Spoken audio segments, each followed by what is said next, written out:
جیسے ہی صبح عاشور ہوئی جناب عباس آئے، کہا مولا اجازت ہے، میں جنگ کے لیے جانا چاہتا ہوں۔ مولا حسین نے کہا عباس آپ میری فوج کے سپہ سالار ہیں، آپ میرے لشکر کے سپہ سالار ہیں، آپ جائیں گے تو فوج کو کون چلائے گا؟ بس بھئی اتنے میں حملہ ہوا، بہت سے انصار بزرگ تھے شہید ہو گئے۔ کہا مولا یہ بزرگ حبیب جیسوں کے لاشیں آ رہے ہیں، مولا مجھے اجازت دیجئے۔ کہ نہیں عباس آپ میری فوج کے سپہ سالار ہیں۔ 3 جب حملے ہوئے نا زیادہ تر صاحب سب شہید ہو گئے، تو ایک مرتبہ جناب عباس آئے، کہا مولا اجازت دے کر نہیں عباس آپ میری فوج کے سپہ سالار ہیں۔ اتنے میں نہ جانے اون و محمد کے لاشیں آئے۔ جناب قاسم کا اب جناب عباس سے رہا نہیں گیا، کہا مولا جنہیں گودوں میں پالا تھا اب تو وہ بھی مارے جا رہے ہیں، مولا مجھے اجازت دیجئے۔ کہا نہیں عباس آپ میری فوج کے سپہ سالار۔ کہا مولا وہ فوج کہاں ہے جس کا میں سپہ سالار ہوں؟ جیسے یہ خیمہ نصب ہے نا، خیمے کے باہر کھڑے تھے جناب عباس، تلوار سے ٹیک لگا کے کھڑے تھے، اچانک خیمے کے اندر سے آواز آئی۔ وہ والا خیمہ تھا جہاں مشکیزیں پانی کے بھر بھر کے رکھے جاتے تھے۔ جناب عباس نے آواز سنی کہ کچھ بچے مشکیزیں ہلا ہلا کے دیکھ رہے ہیں، شاید پانی رہ گیا ہو۔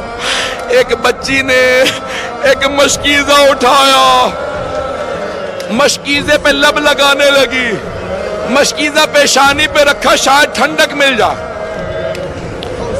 جناب عباس خیمے میں گئے، کہا بی بی کیا بات ہے؟ کہا چچا مجھے پیاس بہت زیادہ لگی۔ کہا بی بی مشکیزہ لیجئے میرے ساتھ آئیے، اپنے بابا سے کہیں مجھے پانی لانے کی اجازت دے دیں۔ سنیں گے بابا صاحب کو؟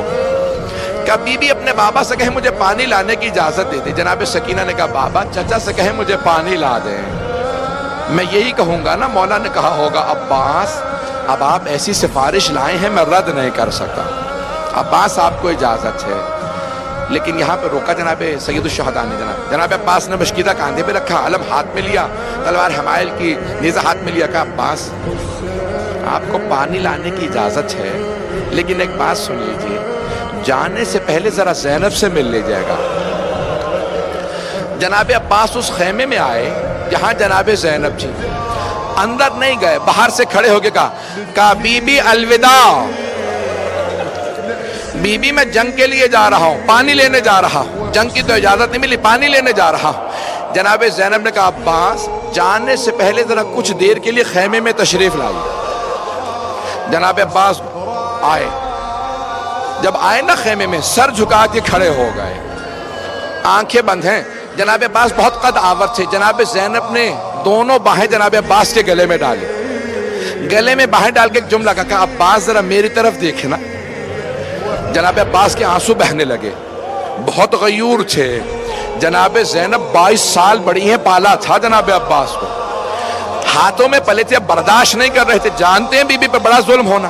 کہا عباس جب میں پہلی مرتبہ کوفے آئی تھی نا، بابا نے مجھ سے کہا تھا زینب آج آپ شہزادی بن کے آئیں، کل آپ کو قیدی بنا کے لایا جائے گا۔ عباس میں سوچا کرتی تھی کس میں جرت ہوگی مجھے قیدی بنائے، میرا عباس جیسا بھائی ہے۔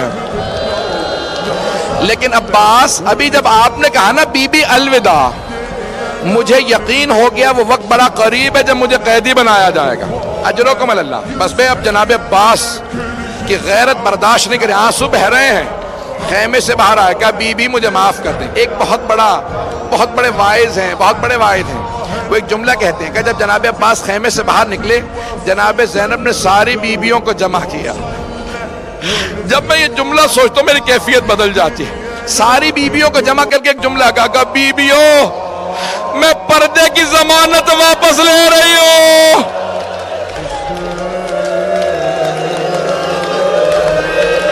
میرا عباس چلا گیا، اب پردوں کی کوئی ضمانت نہیں۔ بس بھئی شاید میں پوری شہادت نہ پڑھ سکوں، روک کے 2 جملے کہوں آپ سے، آخری جملوں سے پہلے ذرا 2-4 منٹ کی زحمت دوں گا، بس میں نے تمام کیا۔ بہت بڑے واعظ ہیں، شیخ آیت اللہ یحییٰ یثربی حرم میں جناب امام حسین میں بیٹھے تھے. ایک ذاکر نے، عرب ذاکر نے پڑھتے پڑھتے یہ جملہ پڑھ دیا کہ جب جناب عباس کے بازو قلم ہوئے نا تو لوگ قریب سے تیر مار رہے تھے. جب پورے سینے میں تیر لگے، ایک نے تیر مارا جناب عباس کی آنکھ میں لگ گیا. جب دہنی آنکھ میں تیر لگا، مولا نے پہلی مرتبہ کہا مولا میری مدد کو. امام حسین سے کہا مولا میری آنکھ میں تیر ہے.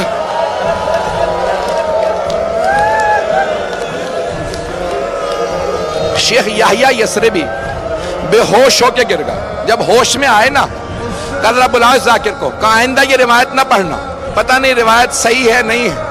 خود ہی کہتے ہیں میں جناب عباس کے حرم میں گیا، زری پہ کھڑا ہو کے بہت رویا، کہا مولا مجھے معاف کر دیں، میں نے آپ کے وائس ذاکر کو روک دیا، آئندہ وہ روایت نہ پڑھے. گھر گئے، کہتے ہیں میں جب سویا خواب میں دیکھا جناب عباس آئے. کہو شیخ تو نے کیوں روکا میرے وائس کو میرے مصائب پڑھنے سے؟ کہا مولا مجھے معاف کر دیں، مجھے پتہ نہیں تھا تیر لگا تھا یا نہیں. کہا اے شیخ میرے رونے والوں سے کہنا عباس نے کہا ہے میری آنکھ میں تیر لگا تھا. میرے رونے والوں سے کہنا جب آنکھ میں تیر لگے تو ہاتھ سے نکالا جاتا، جس کے بازو نہ ہو اس کی آنکھ میں تیر لگے وہ کیسے تیر نکالے گا؟ مولا کہتے ہیں جب تیر لگا میں نے سر جھٹکا، میں نے بہت سر جھٹکا، تیر نہیں نکلا. میں نے سر جھکایا، گھٹنوں سے تیر کو پکڑا. جب میں نے تیر کھینچا میری آنکھ میں تکلیف محسوس ہوئی. میں نے پہلی مرتبہ کہا بھیا میری مدد کو.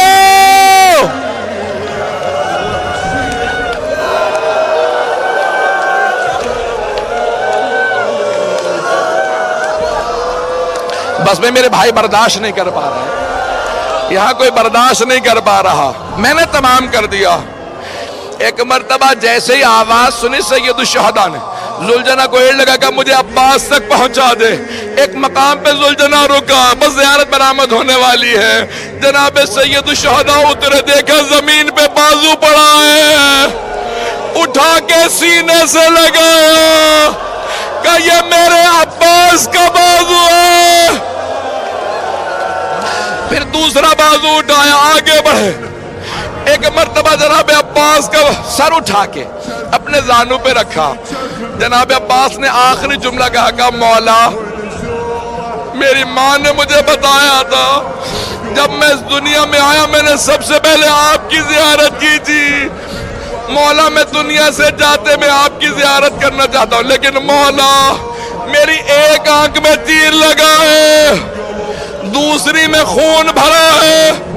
مولا آپ اپنی ابا کے دامن سے میری آنکھ سے خون صاف کر دیں، میں آپ کی زیارت کر لوں. جیسے ہی مولا حسین نے ابا کا دامن اٹھایا، خون صاف کرنا شروع کیا. جناب عباس نے کہا مولا میری ماں نے کہا تھا کبھی حسن و حسین سے کام نہ کہنا. مولا میری ماں سے کہیے گا میں آپ کو کبھی زحمت نہ دیتا. اگر میرے ہاتھ سلامت ہوتے، میرے بازو نہیں تھے،